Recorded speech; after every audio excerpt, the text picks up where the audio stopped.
Hi everyone, my name's Charlie and I've helped well over 150 people win their PIP and ADP claims. I also received PIP myself. Today I want to talk to you about a few things, a couple of things that have been in the news, that won't take us long, and I want, really important, I want to talk to you about some changes I've spotted that have not been briefed.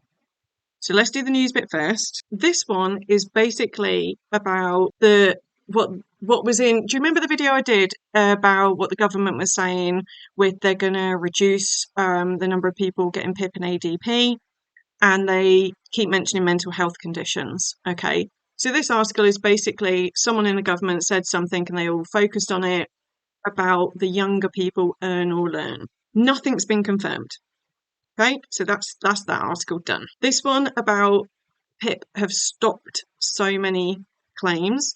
This is nothing new. This is normal rotation of claims where people haven't got in contact, or it's been for a review and then it's been removed, but they haven't done a mandatory reconsideration, etc. This is just normal process. No changes.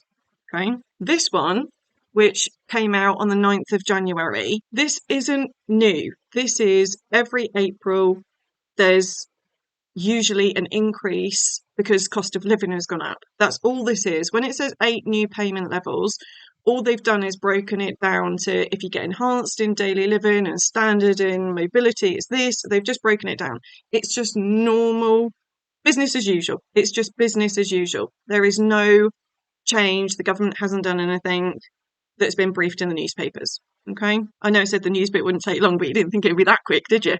So we've still got no update. There's mutterings about that we're going to get an update in spring about the paper the government, the Conservatives wrote, that we're waiting for Labour. We still don't know about the vouchers. We don't know what's happening. Okay, we still don't know. As soon as the government does a brief, no one else, the government does a brief, I will do a video. Okay, let's talk about the changes that I spotted. On the 7th of January, I was working with a client on a review. Code name, Positive Freedom. Everyone I work with gets a code name because I don't want anyone linked with me at all. And it's how I remember people. Okay, so code name, Positive Freedom. We were talking about the process of the meeting. I do have a consultancy. She's a client. The link's in the description if you want to contact me or if you want to join the newsletter or look at the website, you get free templates. Okay, it's all in the description. We were talking about her review and I was explaining that we would write it together, and I did a screen share, so I showed her my template. And she said, that's not what my form looks like. So she sent me copies of the form, which is changed, right? Let me show you the bits. Let me show you what I noticed. Now, this has not been briefed. Not been briefed. So they're going to have to brief about it soon. Okay, first of all, it's got all the activities is the same. Daily living is 10 sections, no change there. Mobility, 2 sections, no change there. Don't forget, planning and following a journey isn't just about walking. Hope you've watched the other guides. I'm doing a new review guide.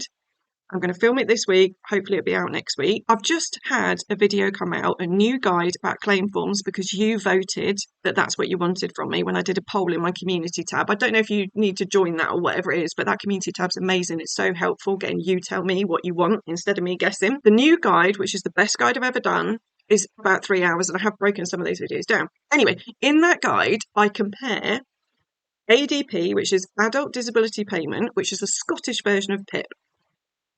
Their booklet is like 133 pages. It's much more helpful than what we get in England and Wales. Okay. What is fantastic about the new review form is they've gone more ADP-like.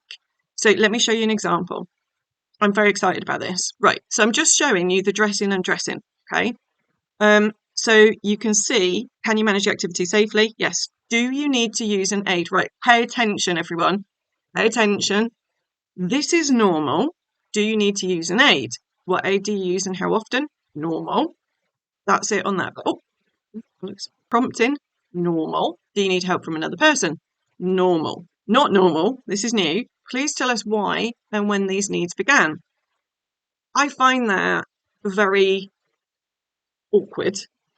Very awkward question. And I think that the reason they're doing that is because the way they categorize us is, are we chronic? So Has it been going on for 3 months? And will it last for another 9 months? That's what they need to know.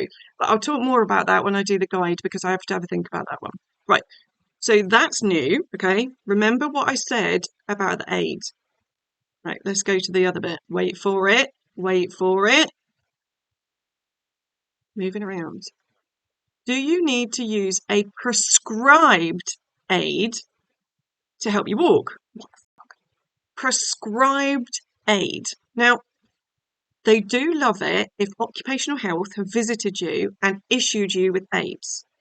I talk about it a lot in the evidence video, which I'll put the evidence video at the end of this one because if you haven't watched that, you need to watch it. It's really good. If you've had occupational health come in, it puts you in a different category. It's an independent professional that has assessed you and said, yes, you require these aids. Most of us don't get access to occupational health. If you get PIP or ADP, you can actually contact occupational health to visit you, which is what I did. I didn't even know that I could.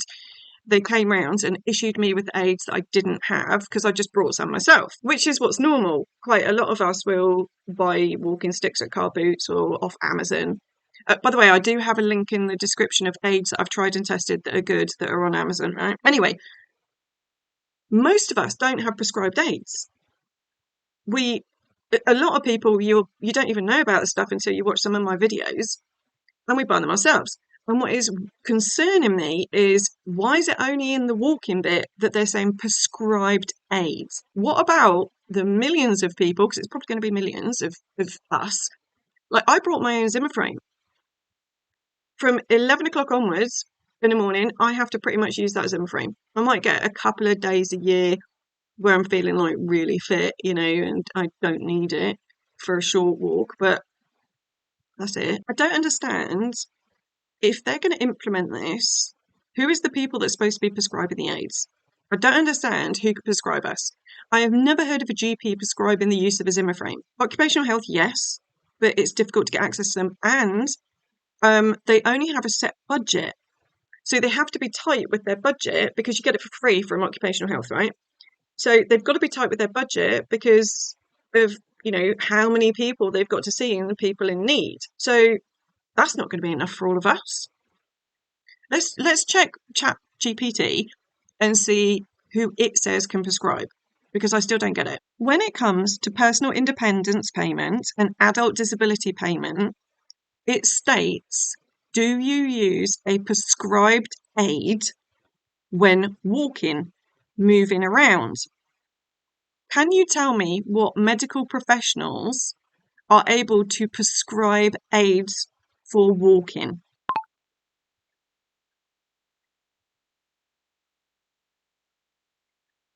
So GP can recommend it. Yes, we get that.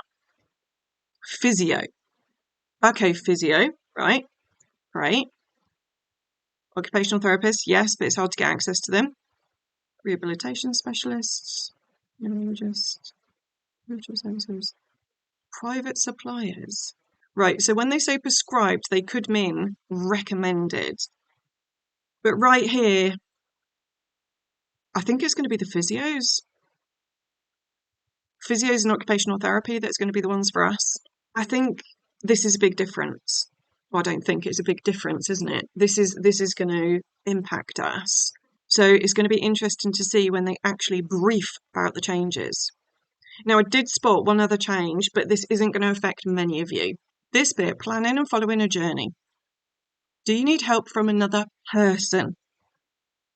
Let me show you the points. So here, if you look at D, cannot follow the route of an unfamiliar journey without another person, assistance dog, or orientation aid. F, with another person, assistance dog, or orientation aid. So let's just go back to the new review form. It's just got another person. So it's missing blind people, and it's missing people like myself with an assistance dog. Now, there's a national shortage of assistance dogs, so I know there's not many of us that will be affected by this. But again, this is something I'm absolutely going to be looking out for when the government does a briefing. If I notice anything else or anything comes up, and as soon as the government does a brief, I will do a video for you, okay?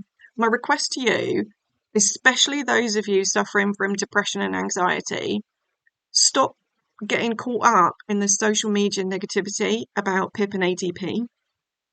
I promise you, hand on heart, it doesn't need to be an awful process. It is, no matter what you do, very invasive, but it can completely change your life for the better. And I'm not just talking about the financial aspect. There are so many ways that this can make your life better. But try and ignore all the negative shit on social media. When the facts come out, I will update you, I promise.